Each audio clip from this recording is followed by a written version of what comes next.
pababagsakin nyo?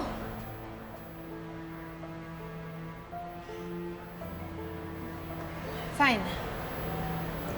Might as well be out with it. Si Tita Josel yung pinag-uusapan namin. Hindi naman sekreto na may galit si Justine sa mommy niya. Hindi. Ang narinig ko, sabi ni Justine, we will bring them down. So, hindi lang si Tita Giselle. Sino pababagsakin nyo? Okay, fine.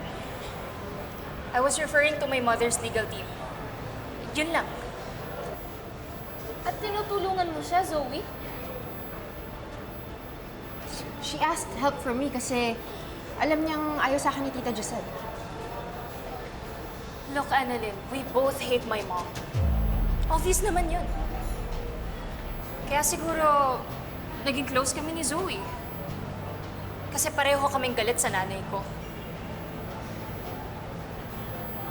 Kaya ikaw, Zoe, mag-iingat ka. Kasi kapag hindi ka nakatingin, she will stab you in the back. Teka, naintindihan ko yun, ha? Hindi traitor si Annalyn. Baka ikaw. Whatever.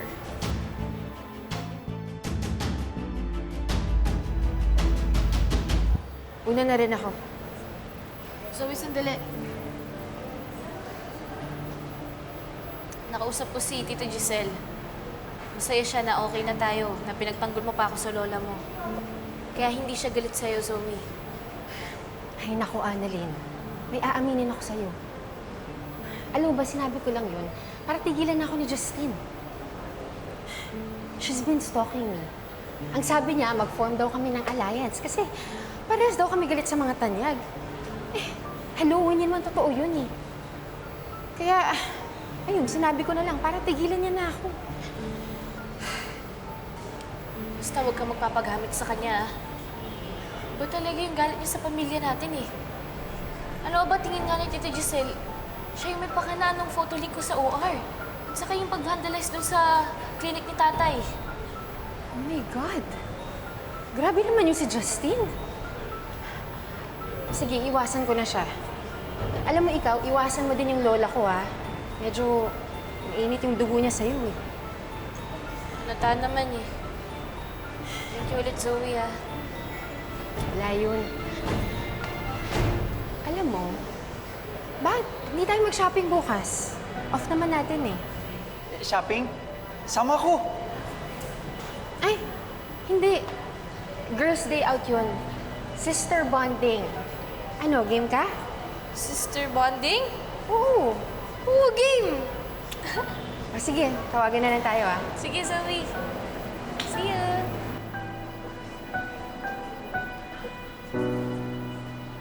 Shopping.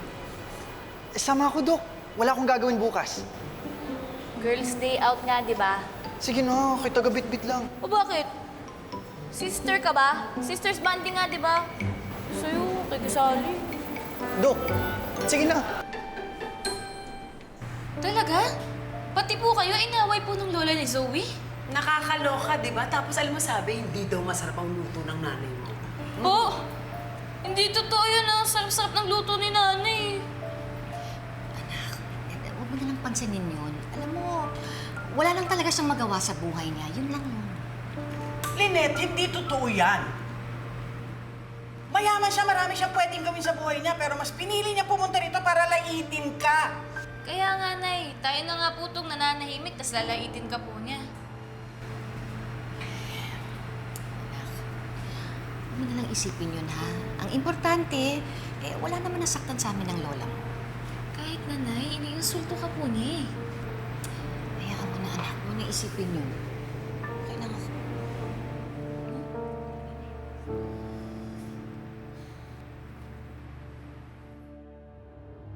So before we adjourn, does anyone have any more concerns that you would like to discuss?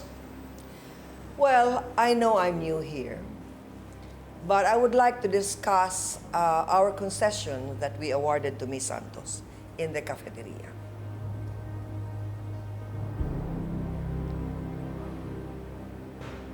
Mrs. Dubois, what is your concern regarding our concession with Ms. Santos? Well, my dear, I want them out of Apex. That's out of the question. And why is that, Dr. Tanyag? Nagsumbong na ba ang babaeng ipinalit mo sa anak ko?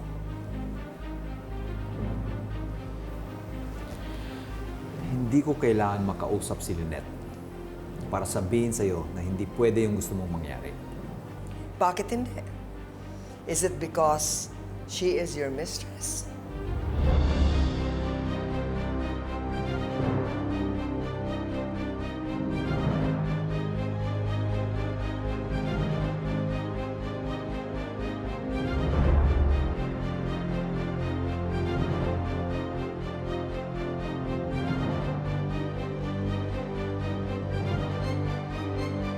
Mrs. Dubois, hindi po maaaring sundin ang gusto ninyo. Bukod sa impertinente ang mga pinagsasabi ninyo, if you did your assignment at nag-research kayo tungkol sa mga kontrata ng Apex, malalaman ninyo na meron kaming kontrata kay Miss Santos. At pwede tayong madimanda kapag ginawa natin yon kay Miss Santos. But I've tasted their food. Sacre bleu! Nakakasuka. Nakakayang iserve sa mga patients at patrons natin. Come on, Mrs. Dubois. Kung makakahanap kayo ng 500 tao na magsasabi ng sinasabi nyo na hindi masarap, walang kwenta ang pagkain ni Miss Santos sa cafeteria, pues, pakikinggan ng board ang concern ninyo. Kaya ba? 500 people? Ha! Hindi, di ba? Kasi sinasabi nyo lang yan dahil galit kayo kay Miss Santos. Mrs. Dubois, parte kayo ng Apex bilang isang shareholder. Pero hindi ibig sabihin na pwede ninyong gawin ang gusto ninyong gawin. Mapapahiya ang hospital dahil sa inyo.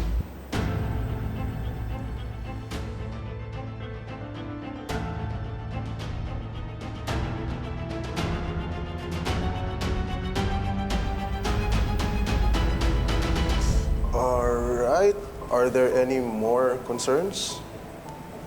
Having none, this meeting is adjourned.